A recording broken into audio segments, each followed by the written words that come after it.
आज गणतंत्र दिवस है और आज ही भारत के प्रत्येक नागरिक को पूर्ण अधिकार मिला, क्योंकि 26 जनवरी 1950 को भारतीय संविधान लागू हुआ और इस देश के 765 रियासतों को मिला करके एक संप्रभुत्व भारत का निर्माण हुआ। आज गणतंत्र दिवस के अवसर पर महान सेना नायक, महान क्रांतिकारी, अमर शहीद छेदा पासी जी और उनके 9 साथी जो शहीद हुए भारत माता के सम्मान में देश को अंग्रेज़ों से मुक्त कराने के लिए, आज गणतंत्र दिवस के अवसर पर मैं उनके स्मृति स्थल पर पहुंचकर पुष्पार्पित किया और वहां लोगों से मिला और बड़ा सुखी हुआ कि आज जो हमारे बगल में खड़े हैं ये अवधेश पासी जी हैं, जो अमर शहीद छेदा पासी के पौत्र हैं। वह इनकी पत्नी है जो छेदा पासी जी के परिवार की हैं और इनसे मिला, बड़ी खुशी हुई। साथियों, आज आपके चैनल के माध्यम से मैं यह बताना चाहता हूँ कि इस बात को सुन के और पढ़ के बड़ा ही कष्ट होता है जब इस देश का कोई दलित, इस देश का कोई आदिवासी या देश का वह वर्ग जो पिछड़े समाज से आता है, वो देश की आज़ादी की लड़ाई में या देश के धर्म की लड़ाई में जिसने कुर्बानी दिया, उसकी कुर्बानी को आज तक भुलाया जा रहा है और उसके परिवार को न सम्मान मिल रहा है न अधिकार मिल रहा है। इसलिए चूँकि 26 जनवरी 1950 से जो भारत को एक गणतांत्रिक राज्य घोषित करता है और गणतंत्र दिवस के अवसर पर भारत के प्रत्येक नागरिक को अपनी विचारधाराओं को स्वतंत्रतापूर्वक कहने का अधिकार देता है, आज मैं उसी स्तर से और उसी हैसियत से मैं यह कहना चाहता हूँ कि उस समय जब अंग्रेज भारत के लोगों को लूट रहे थे, भारत के लोग खजाना लूट करके बक्से में बंद करके कलकत्ता बंदरगाह से इंग्लैंड सब भेज रहे थे, उस दौर में भारत माता की रक्षा के लिए अंग्रेज़ों के ऊपर अमर शहीद छेदा पासी जी अपना एक संगठन बना करके उनके द्वारा लूटी हुई संपत्ति को छीन करके गरीब, असहाय, मजलूम लोगों की मदद किया करते थे। और उनके इस कार्य को देखकर अंग्रेज भयभीत थे और उनको गिरफ्तार करने के लिए उन्होंने एक फौज बनाई जिसमें भारत के ही गद्दार लोग उनका साथ दिए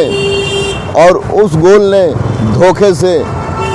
अमर शहीद छेदा पासी को गिरफ्तार किया और गिरफ्तार होने के बाद 23 मार्च 1944 को छेदा पासी जी के साथ साथ उनके 9 साथियों को तोप में बांधकर उड़ा दिया, जो हमेशा हमेशा के लिए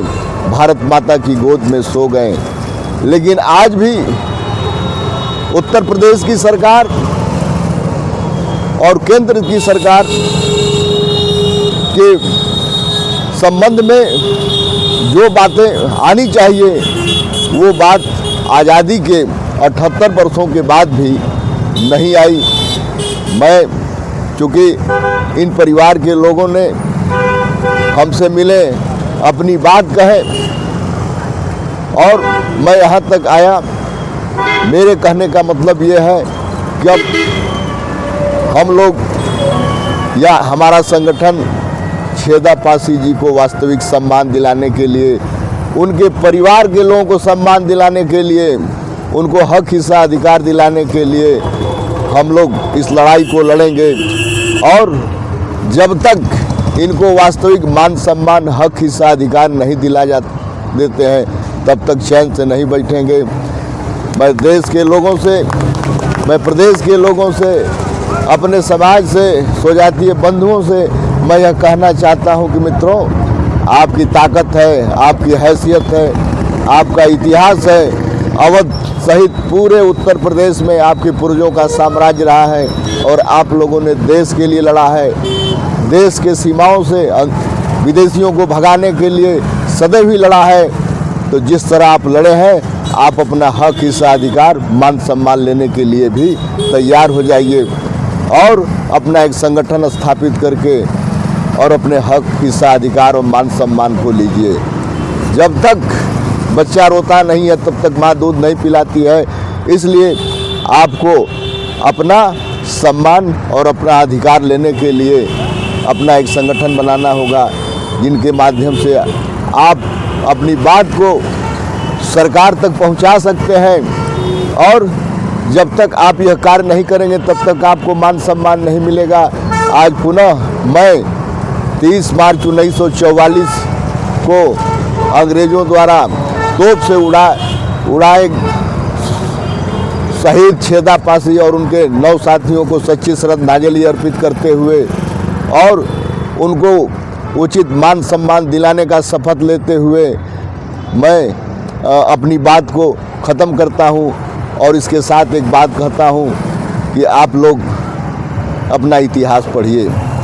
क्योंकि जो व्यक्ति या जो समाज अपना इतिहास नहीं पढ़ता है उसके अंदर स्वाभिमान की भावना नहीं पैदा होगी। और इसी बात को सोचकर कुछ गद्दारों ने आपके इतिहास को हमेशा के लिए दफन करने का प्रयास किया, लेकिन फिर भी आपके पूर्वजों द्वारा दिया गया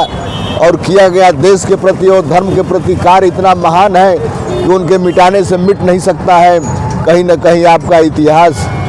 अस्तित्व आज भी मिलेगा। उसी को आधार बनाकर अपने स्वाभिमान की लड़ाई लड़िए और पूर्वजों को आज के समय उचित मान सम्मान दिलाकर समाज में अपने को मजबूती से स्थापित कीजिए। इसी के साथ अपने सहयोगियों का और छेदा पासी फाउंडेशन के अध्यक्ष गंगाराम जी व उनके सहयोगी राम लखन जी, वन सहयोगी व उन जो अध्यक्ष हैं उनकी पत्नी गीता देवी भी